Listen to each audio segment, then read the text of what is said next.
Good afternoon, मी Snehal Patkar. News 18 लोकमतच्या या बुलेटिनमध्ये तुमचं सगळ्यांचं स्वागत आहे. बुलेटिनला सुरुवात करूयात आणि पुढच्या अर्ध्या तासात घेऊयात घडामोडींचा वेगवान आढावा जगाच्या पाठीवर.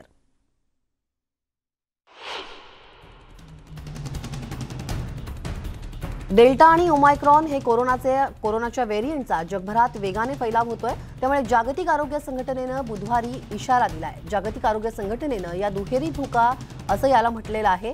या दुहेरी धोक्यामुळे संसर्ग बाधितांची संख्या देखील वाढली आहे. जिनिव्हा इथं आयोजित पत्रकार परिषदेत WHOचे महासंचालक टेड्रोस अॅधानोम यांनी डेल्टा आणि ओमायक्रॉन प्रकारांचा सध्याच्या साथीच्या आजारावरती कसा मोठा परिणाम होऊ शकतो याविषयी माहिती दिली आहे. सध्याच्या परिस्थितीत हॉस्पिटलायझेशन आणि मृत्यूंमध्ये वाढ होत असल्याबद्दल टेड्रोस यांनी चिंता व्यक्त केली आहे. त्यामुळे सगळ्यांनीच काळजी घेण्याचं आवाहन त्यांनी केलं आहे.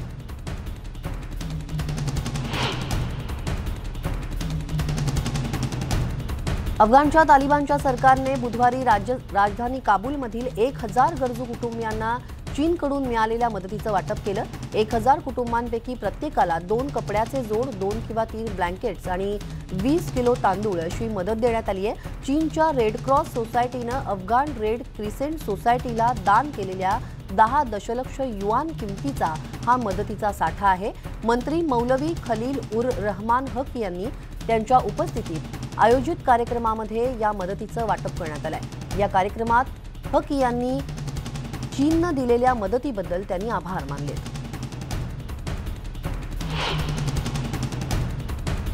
रशियन शहरातील रायबिन्स्कमध्ये नवीन वर्षाच्या स्वागतासाठी मोठ्या आकाराच्या बर्फाची शिल्प तयार करण्याची परंपरा आहे आणि यावर्षी रशियाच्या सांताक्लॉज फादर फ्रॉस्टच्या बरोबरीचे 6 मीटर उंच बर्फाच्छादित चित्र शहराच्या मध्यवर्ती चौकात तयार करण्यात आलंय. हा विशाल डेड मोरोज तयार करण्यासाठी कलाकारांना 130 क्युबिक मीटर बर्फ आणि 30 लिटर पेंट इतकी सामुग्री लागली आहे. हे शिल्प तयार करण्यासाठी 1 आठवडा देखील लागलाय. फादर फ्रॉस्ट मास्टरपीसच्या निर्मितीमागे कलाकार येवगेनी तारासोव यांची मोठी मेहनत आहे. यापूर्वीही त्यांनी तयार केलेली शिल्प कायमच सगळ्यांच्या चर्चेत राहिली आहे.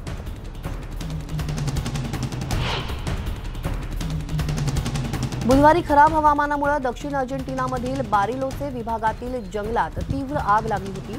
80 किलोमीटरच्या ताशी वेगानं वारा वाहतो. त्यामुळे पश्चिम पॅटागोनियाच्या इतर भागांसह बारिलोसे शहराला जोडणाऱ्या मुख्य रस्त्यावर आग पसरली.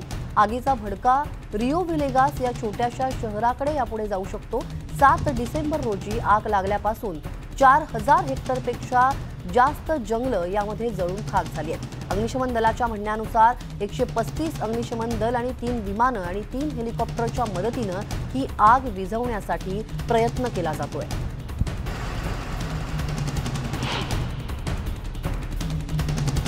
अमेरिकन करोडपती जेफ्री एप्स्टाईन यांच्यावर अल्पवयीन मुलीला आमिष दाखवून तिचं लैंगिक शोषण केल्याचा आरोप होता आणि या खटल्यात त्याची प्रेयसी घिस्लीन मॅक्सवेलला हिला न्यायालयानं दोषी ठरवण्यात आलंय.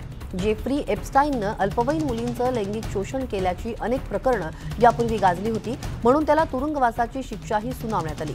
यावेळी 10 ऑगस्ट 2019 रोजी न्यूयॉर्क तुरुंगात जेफ्री एप्स्टाईननं आत्महत्या केली होती. अखेर 3 वर्षांनी का होईना घिस्लीन मॅक्सवेलाचा जेफ्रीच्या गुन्ह्यात सहभाग असल्याचं लक्षात आल्यानंतर तिला शिक्षा सुनावण्यात आली आहे.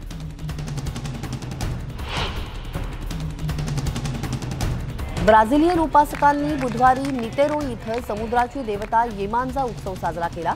येणारं वर्ष सुखाचं जावं यासाठी समुद्रात फुलं आणि काही भेटवस्तू अर्पण करण्याची इथली परंपरा आहे. आफ्रो ब्राझिलियन धर्माचे शेकडो अनुयायी या सोहळ्यासाठी कॅन्डॉम्बल आणि उबांडा कोपाकाबाना समुद्रकिनारी मोठ्या संख्येनं जमले होते. यावेळी देवतांच्या मूर्तींसोबतच नाचत आणि गात सोहळ्याची सुरुवात करण्यात आली. यावेळी अनेकांच्या डोक्यावर देवीच्या आवडत्या भेटवस्तू ठेवलेल्या लहान बोटी देखील होत्या. त्यात अत्तर, आरसे, विविध कंगवे आणि अन्नपदार्थ होते. या छोट्या बोटीनंतर समुद्रात सोडण्यात आला. यावेळी कोरोनाच्या महामारीतून आम्हाला मुक्त कर अशी प्रार्थनाही करण्यात आली.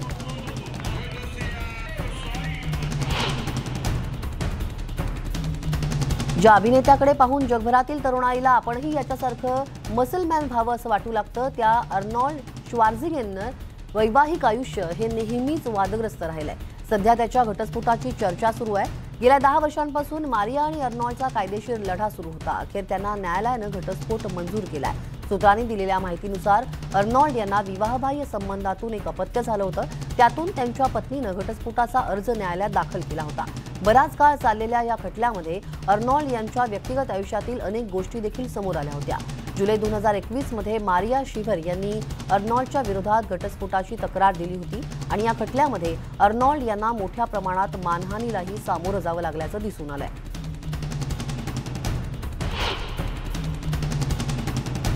इंग्लंडमध्ये ओमायक्रॉन संसर्ग मोठ्या प्रमाणात वाढताना दिसतोय. त्यात कोरोना चाचणी किटच्या कमतरतेमुळे चाचणी करण्याचा वेग देखील कमी झालाय. त्याबद्दल नागरिकांनीही चिंता व्यक्त केली आहे. वेस्ट लंडनमधील फेल्थम येथील चाचणी केंद्रात तर नागरिकांनी रांग सुद्धा लावली आहे. पण काही लोकांना किटची कमतरता असल्या कारणानं घरी परतावं लागतंय.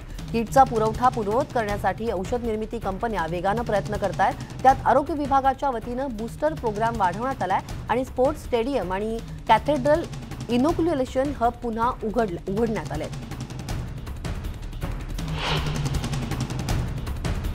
गव्हर्नर कॅथी हॉचुल यांच्या म्हणण्यानुसार मंगळवारी न्यूयॉर्क राज्यात 67,000 पॉझिटिव्ह कोविड-19 चाचण्या झाल्या.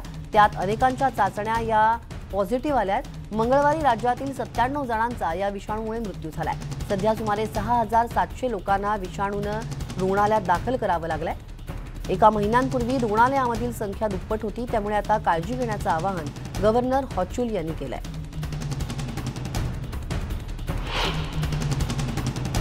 सुट्टीच्या काळात देशातील कोरोना व्हायरस प्रकरणांमध्ये वाढ झाल्यानंतर मेक्सिकन लोक कोविड-19 लसीकरण केंद्राकडे धाव घेत आहेत. फेडरल हेल्थ सेक्रेटरीनुसार शुक्रवार आणि रविवार दरम्यान मेक्सिकोमध्ये कोविड-19ची 3,719 नवीन प्रकरणं नोंदवली गेली. राष्ट्रीय लसीकरण मोहीम सुरू झाल्यापासून 18 वर्षांमध्ये जास्त वयाच्या 88% लोकांना कोविड-19 विरुद्ध लसीचा किमान एक डोस मिळाला आहे.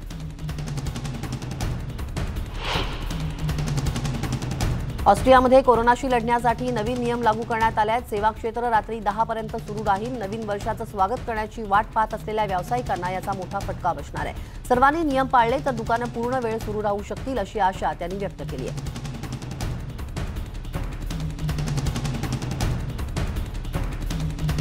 आणि यासोबतच बुलेटिनमध्ये वेळ झाली एका छोट्याशा ब्रेकची. पण ब्रेकवर जाण्यापूर्वी एक महत्त्वाची आठवण, ते म्हणजे घराबाहेर पडताना मास्कचा वापर करा आणि वेळोवेळी हातही निर्जंतुक करा.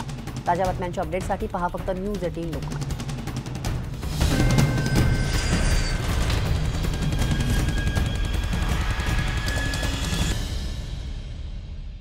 ब्रेकनंतर तुमचं पुन्हा एकदा स्वागत. पाहूयात काय चाललंय जगाच्या पाठीवर थोडक्यात. अमेरिकन करोडपती जेफ्री एप्स्टाईन यानं किशोरवयीन मुलींना लैंगिक शोषणाचं आमिष दाखवल्याबद्दल ब्रिटिश सोशलाइट घिस्लेन मॅक्सवेलला देखील बुधवारी दोषी ठरवण्यात आलं. 1990 आणि 2000च्या दशकाच्या सुरुवातीला फ्लोरिडा, न्यूयॉर्क आणि न्यू मेक्सिको इथल्या एप्स्टाईनच्या वाड्या वस्त्यांमध्ये किशोरवयीन असताना शोषण झाल्याचा आरोप 4 महिलांनी केला. मॅक्सवेलला 6 पैकी 5 गुन्ह्यांमध्ये दोषी ठरवण्यापूर्वी ज्युरर्सने देखील पूर्ण 5 दिवस चर्चा केली. 5 ते 40 वर्षांच्या तुरुंगवासाच्या प्रत्येक आरोपासाठी जास्तीत जास्त तुरुंगवासाच्या अटींसह मॅक्सवेलला अनेक वर्ष तुरुंगवास भोगावा लागण्याची शक्यता आहे.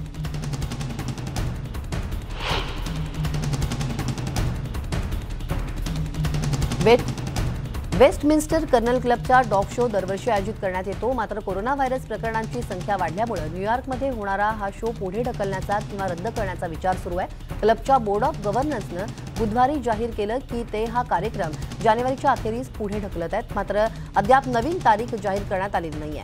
144 वर्षांपासून सुरू असलेला डॉग शो यूएसमधील हजारो स्पर्धकांना आकर्षित करतो आणि साधारणपणे फेब्रुवारीच्या मॅडिसन स्क्वेअर गार्डन इथं सेमीफायनल आणि अंतिम फेरीसह हा आयोजित केला जातो.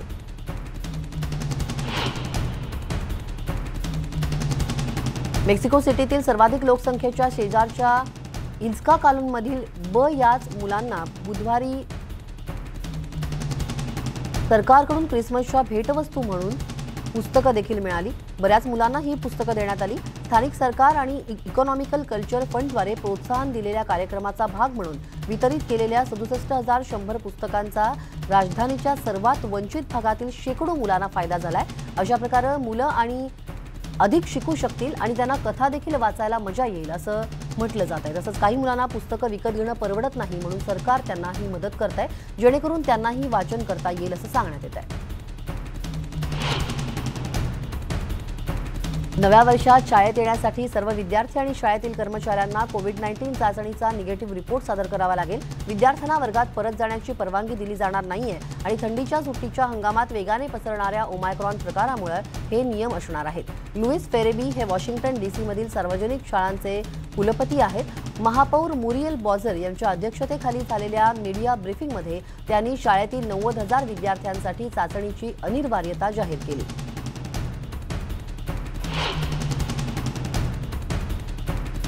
2022च्या आगमनाच्या काही दिवस आधी पेरोव्हियन शमन गटाने त्यांचा वार्षिक अंदाज बांधण्यासाठी आणि आगामी वर्षासाठी शुभेच्छा देण्यासाठी लिमाच्या बाहेर एका टेकडीवर धार्मिक विधी केले। अमेरिकेचे अध्यक्ष जो बिडेन आणि रशियाचे अध्यक्ष व्लादिमीर पुतिन आणि मेक्सिकन राष्ट्राध्यक्ष आंद्रेस मॅन्युएल लोपेज ओब्राडोर यांच्यासारख्या राजकारण्यांच्या छायाचित्रांसह शमनांनी विधी केले।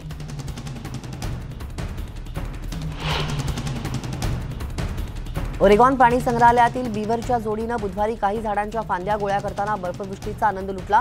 बर्फाच्छादित भागात चालण्याचा त्यांनी आनंद लुटला। जिकडे तिकडे सुरू असलेल्या बर्फवृष्टीचा आनंद माणसांसोबत प्राणी सुद्धा घेताना दिसतायत। पोर्टलँडमधील प्राणी संग्रहालयाचं म्हणणं आहे की फिल्बर्ट आणि मॅपल नावाची जोडी त्यांचे शाखा व्यवस्थापक आहेत।